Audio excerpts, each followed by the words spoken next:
সময় থাকবে সুবহানাল্লাহ আলহামদুলিল্লাহ আল্লাহু আকবার জিকিরের দিন কাটাবো, কথা ঠিক কিনা? সময়টা পার করব কিতে ভাই? এমনি তো বাসা বাড়িতে বৈশা সুবহানাল্লাহ আলহামদুলিল্লাহ আল্লাহু আকবার কমই করা হয়, যারা পড়েন আলহামদুলিল্লাহ ভালো, কিন্তু মসজিদে এসে একটু বেশি ইবাদত হয় নাকি ভাই? কারণ মসজিদ ইবাদতের ঘর, মসজিদ কিসের ঘর?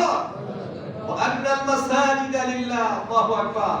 তাই এখানে আইসাও যদি সুবহানাল্লাহ আলহামদুলিল্লাহ আল্লাহু আকবার বলতে কার্পণ্যতা করি, তাহলে আমরা বলবো কোথায়? কথা ঠিক কি না?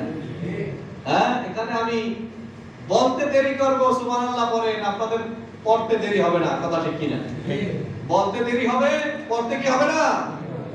এক সুবহানাল্লাহ কত ফজিলত, আল্লাহু আকবার। মানুষ যদি বুঝতো যে এক সুবহানাল্লাহ, এক আলহামদুলিল্লাহ কত বরকত, কত ফজিলত, কত নিয়ামত, তাহলে সারাদিন মানুষ অনর্থক কথাবার্তা না বইলা শুধু সুবহানাল্লাহ আল্লাহ, সুবহানাল্লাহ আলহামদুলিল্লাহ আল্লাহু আকবার বলে দিন করে। আমরা তো বুঝি না ভাই, আমরা কি করি? সারাদিন